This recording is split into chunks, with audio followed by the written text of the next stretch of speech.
দাদামশাই, আদর যাবার সময় কাঁদছিল। কি বললি? কাঁদছিল? জানতে পেরেছ ওরা অন্তর্যামী কিনা? এই বাড়িতে যে আর ফিরে আসবে না জানতে পেরেছে। বাংলা ও বিশ্ব সাহিত্যের বিভিন্ন গল্প দিয়ে সাজানো আমাদের এই বিশেষ নিবেদন গল্পপাজ ইউটিউব চ্যানেলে আজ আপনি শুনবেন প্রভাত কুমার মুখোপাধ্যায়ের লেখা আদরিণী। প্রভাত কুমার মুখোপাধ্যায়ের জন্ম ৩রা ফেব্রুয়ারি ১৮৭৩। তিনি ছিলেন বাংলা সাহিত্যের একজন অপ্রতিদ্বন্দ্বী কথা সাহিত্যিক, ছোট গল্পকার ও ঔপন্যাসিক। আজকে আমাদের এই গল্পটি আমরা প্রভাত কুমার মুখোপাধ্যায়ের গল্প সমগ্র থেকে নিয়েছি। চলুন তবে আজকের এই গল্পটি শুরু করা যাক।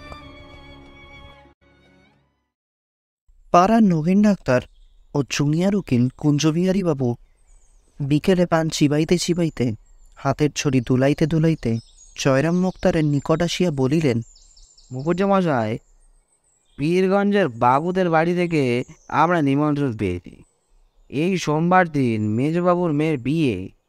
শুনেছি নাকি ভারী ধুমধাম হবে। বেনারস থেকে ভাই আসছে, কলকাতা থেকে খেমটা আসছে। আপনি নিমন্ত্রণ পেয়েছেন কি? মোক্তার মহাশয় তার বৈঠকখানার বারান্দার বেঞ্চিতে বসিয়া উকা নামাইয়া ধরাইয়া একটু উত্তেজিত স্বরেই বলিলেন, কীরকম? আমি নিমন্ত্রণ পাবো না কীরকম? জানো, আমি আজ ২০ বছর ধরে ওদের এস্টেটের বাঁধা মোক্তার। আমাকে বাদ দিয়ে তারা তোমাদের নিমন্ত্রণ করবে, এইটি সম্ভব মনে করো? জয়রাম মুখোপাধ্যায়কে ইহারা বেশ চিনিতেন, সকলেই চিনে। অতি অল্প কারণে তাহার তীব্র অভিমান উপস্থিত হয়, অথচ হৃদয়খানি স্নেহে বন্ধুবাৎসল্যে কুসুমের মতো কোমল। ইহা যে তার সঙ্গে কিছুদিন ব্যবহার করিয়াছে সেই জানিয়াছে। উকিলবাবু তাড়াতাড়ি বলিলেন, না না, সে কথা নয়, সে কথা নয়। আপনি রাগ করলেন মুখুজ্জমশাই? আমরা কি সেভাবে বলছি? এই জেলার মধ্যে এমন কে বিষয় লোক আছে যে আপনার কাছে উপকৃত নয়, আপনার খাতির না করে? আমার জিজ্ঞাসা করবার তাৎপর্য এই ছিল যে আপনি সেদিন পীরগঞ্জে যাবেন কি? মুখোপাধ্যায় নরম হইলেন, বলিলেন, ভাইরা বসো বলিয়া সম্মুখস্থ আর একখানি বেঞ্চ দেখাইয়া দিলেন। উভয়ে উপবেশন করিলে বলিলেন, পীরগঞ্জে গিয়ে নিমন্ত্রণ রক্ষা করা আমার পক্ষে একটু কঠিন বটে। সোম-মঙ্গল দুটো দিন কাছারি কামাই হয়, অথচ না গেলে তারা ভারী মনে দুঃখিত হবে। তোমরা যাচ্ছ? নগেনবাবু বলিলেন, যাবার তো খুবই ইচ্ছে, কিন্তু অত দূর যাওয়া তো সোজা নয়। ঘোড়ার পথ নেই। গরুর গাড়ি করে যেতে হলে যেতে 2 দিন, আসতে 2 দিন। পালকি করে যাওয়া, সীমিত জোগাড় হওয়া মুশকিল। আমরা দুজনে তাই পরামর্শ করলাম, যাই মুখুজ্জি মশাইকে গিয়ে জিজ্ঞাসা করি। তিনি যদি চান নিশ্চয়ই রাজবাড়ি থেকে একটা হাতিটাতি আনিয়ে নেবেন। একই আমরা দুজনেও তার সঙ্গে হাতিতে দিব্যি আরামে যেতে পারব।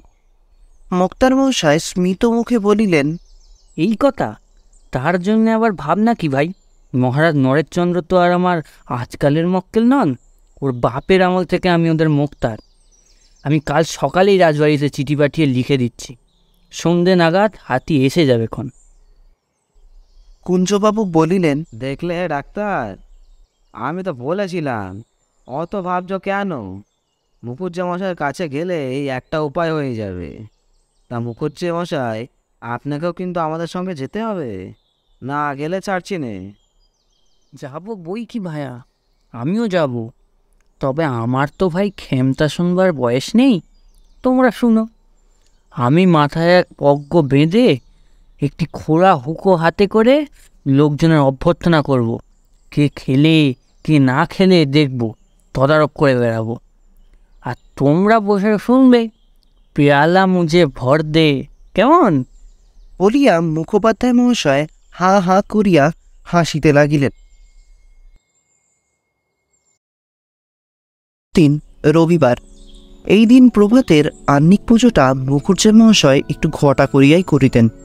বেলা 9টার সময় পুজো সমাপন করিয়া জলযোগান্তে বৈঠকখানায় আসিয়া বসিলেন।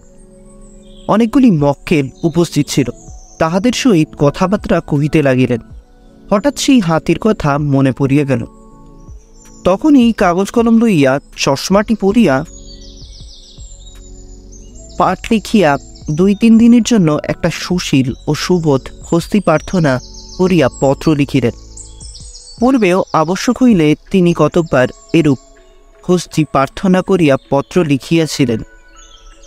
একজন ভৃত্যকে ডাকিয়া পত্রখানি লইয়া যাইতে আজ্ঞা দিয়া মোক্তার মহাশয় আবার মক্কেলগণের সহিত কথোপকথনে প্রবৃত্ত হইলেন। শ্রীযুক্ত জয়রাম মুখোপাধ্যায়ের বয়স এখন 50 পার হইয়াছে। মানুষটি লম্বা ছাঁচের, রংটি আর একটু পরিষ্কার হইলে গৌরবর্ণ বলা যাইতে পারিত। গোফগুলি মোটা মোটা, কাঁচা পাকা মিশ্রিত। মাথার সম্মুখভাগে টাক আছে। চক্ষু দুইটি বড় বড়, ভাষা ভাষা।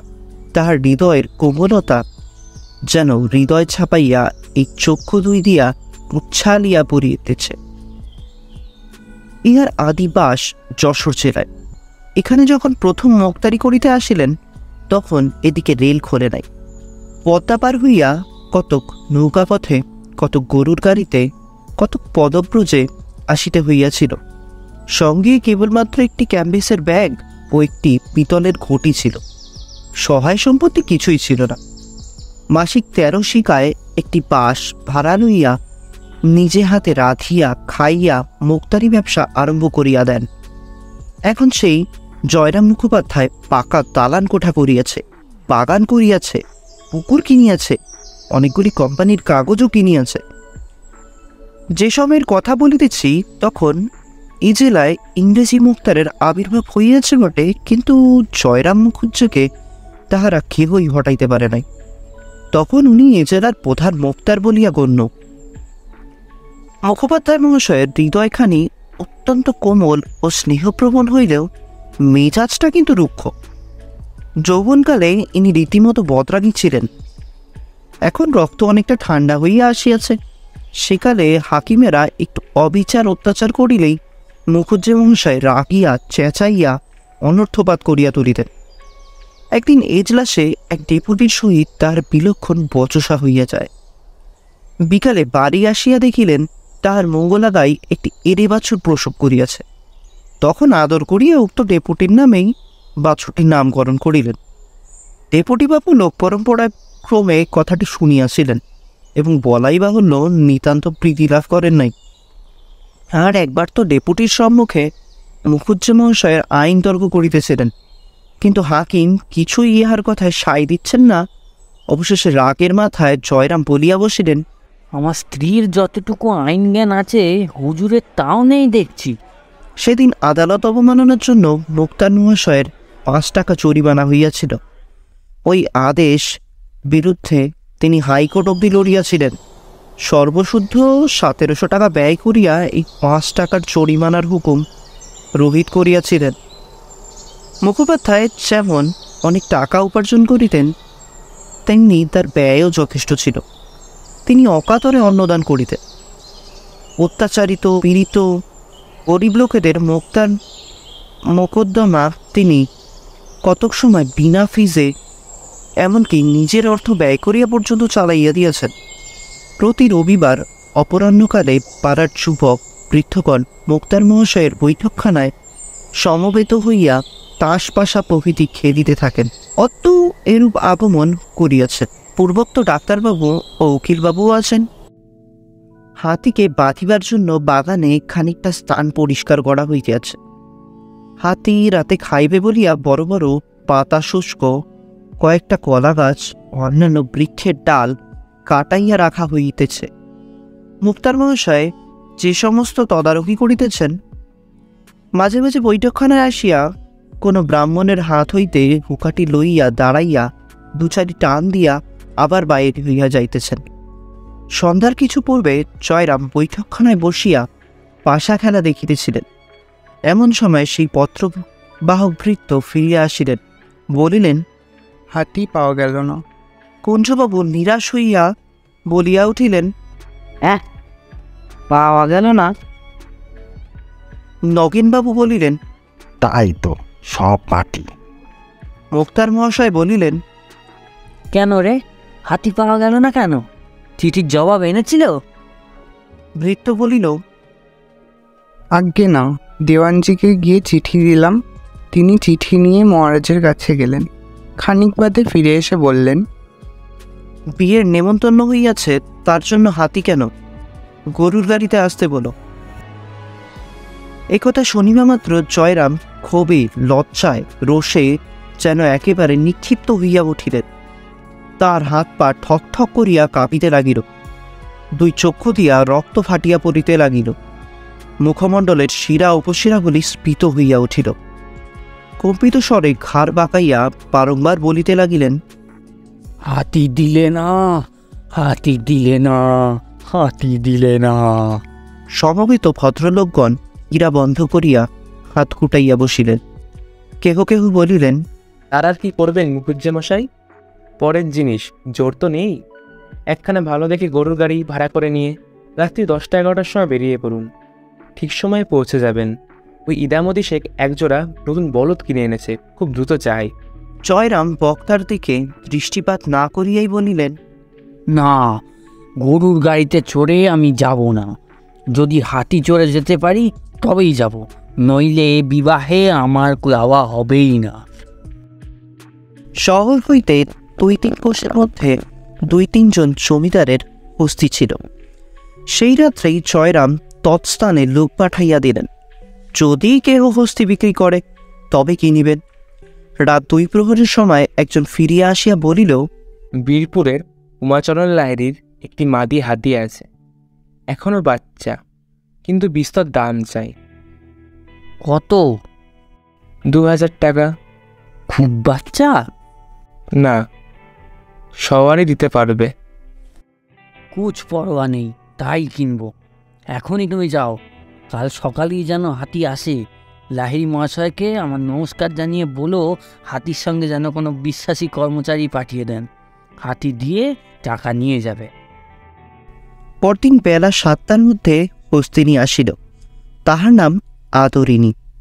লাহিড়ী মহাশয় কর্মচারীর রীতিমতো স্ট্যাম্প কাগজে রসিদ লিখিয়া দিয়া 2000 টাকা লইয়া প্রস্থান করিল। বাড়িতে হাতি আসিবা মাত্র পাড়ার তাপদ বালক বালিকা আসিয়া বৈঠকখানার উঠোনে ভিড় করিয়া দাঁড়াইল। 2-1 অশিষ্ট বালক সুর করিয়া বলিতে লাগিল, হাতি তোর গোদা পায়ে নাতি। বাড়ির বালকেরা ইহাতে অত্যন্ত ক্রুদ্ধ হইয়া উঠিল এবং অপমান করিয়া তাহাদিগকে বহিষ্কৃত করিয়া দিল। হস্তিনী গিয়া অন্তঃপুরদ্বারের নিকট দাঁড়াইল। মুখুজ্জে মহাশয় বিপত্তিক, তাহার জ্যেষ্ঠ পুত্রবধূ একটি ঘটিকাতে জল লইয়া সভায় পদক্ষেপ বাহির হইয়া আসিলেন। হস্তিনী গিয়া অন্তঃপুরদ্বারের নিকট দাঁড়াইল। মুখুজ্জে মহাশয় বিপত্তিক, তাহার জ্যেষ্ঠ পুত্রবধূ একটি ঘটিতে জল লইয়া সভয় পদক্ষেপে বাহির হইয়া আসিলেন। কম্পিত হস্তে তাহার পদচতুষ্টে সেই জল একটু ঢালিয়া দিলেন। মাহতের ইঙ্গিতানুসারে আদরিনী তখন চানু পাতিয়া বসিল। বড়বধূ তৈল ও সিন্দুরে তাহার ললাট রঞ্জিত করিয়া দিলেন। ঘন ঘন শঙ্খধ্বনি হইতে লাগিল। আবার দাঁড়াইয়া উঠিলে একটি ধামায় ভরিয়া আলো, চাল, কলা এবং অন্যান্য মাঙ্গলদ্রব্য তাহার সম্মুখে রক্ষিত হইল। সুর দিয়া তুলিয়া তুলিয়া কতকটা সে খাইল, অধিকাংশই ছিটাইয়াছিল। এরূপে বরণ সম্পন্ন হইলে রাজহস্তির সঙ্গে সংগৃহীত সেই কদলীকাণ্ড এবং বৃক্ষশাখা আদরিণীর ভোজন করিতে লাগিল। নেমন্ত্রণ রক্ষা করিয়া পীরগঞ্জ হইতে ফিরিবার পরদিন বৈকালে মহারাজ নরেশচন্দ্রের সহিত মুখোপাধ্যায় মহাশয় সাক্ষাৎ করিতে গেলেন। বলাই বাহুল্য হস্তিপীঠে আরোহণ করিয়া গেলেন। মহারাজের দ্বিতল বৈঠকখানার নিম্নে বিস্তৃত প্রাঙ্গণ, প্রাঙ্গণের অপর প্রান্তে প্রবেশের সিংহদ্বার। বৈঠকখানায় বসিয়া সমস্ত প্রাঙ্গণ ও সিংহদ্বারের বাইরে অনেকদূর অবধি মহারাজের দৃষ্টিগোচর হইয়া থাকে। রাত সমীপে উপনীত হইলে মুখোপাধ্যায় মহাশয় তাহার আশীর্বাদ করিয়া আসন গ্রহণ করিলেন। মোকদ্দমা ও বিষয় সংক্রান্ত 2-4 কথার পর মহারাজ জিজ্ঞাসা করিলেন, মুখুজ্জেমশাই, ও হাতিটি কার? মুখুজ্জেমশাই বিনীতভাবে বলিন, আগে হুজুর বাহাদুরেরই হাতি। মহারাজ বিস্মিত হইয়া বলিলেন, আমার হাতি? কই, ও হাতি তো কোনোদিনও আগে দেখিনি। কোথা থেকে এলো? আগে বীরপুরের উমাচরণ লাহিড়ির কাছ থেকে কিনেছি। অধিকতর বিস্মিত হইয়া রাজা বলিলেন, আপনি কিনেছেন? আগে হ্যাঁ। তবে বললেন আমার হাতি। বিনয় কিংবা শ্লেষসূচক বোঝা গেল না। একটু মৃদু হাস্য করিয়া জয়রাম বলিলেন, যখন হুজুর বাহাদুরের দ্বারাই প্রতিপালিত হচ্ছি, আমি যখন আপনার, তখন এ হাতি আপনার বই আর কার? সন্ধ্যার পর গৃহে ফিরিয়া বৈঠকখানায় বসিয়া সমবেত বন্ধুমণ্ডলীর নিকট মুখোপাধ্যায় এই কাহিনী সবিস্তারে বিস্তৃত করিলেন। হৃদয় হইতে সমস্ত ক্ষোভ ও লজ্জা আজ তার মুছিয়া গেল। কয়েকদিন পর আজ তার সুনিদ্রা হইল।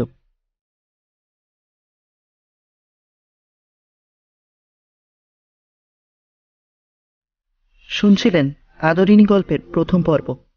রচনা প্রভাত কুমার মুখোপাধ্যায়। গল্পের সূত্রধার কথকের ভূমিকায় আমি রাজদীপ, জয়রাম মুক্তার অরিন্দম, নগেন ডাক্তার বিপ্লব, কুঞ্জবিহারী শুভায়ু, মহারাজ ও অন্যান্য চরিত্রে দিব্য। পরিকল্পনা ও পর্ব পরিচালনায় প্রলয়। এর পরবর্তী পর্ব খুব শীঘ্রই আসছে। এর পরবর্তী পর্ব শুনতে আমাদের সঙ্গে যুক্ত থাকুন। শেষ হল আদরিণী প্রথম পর্ব।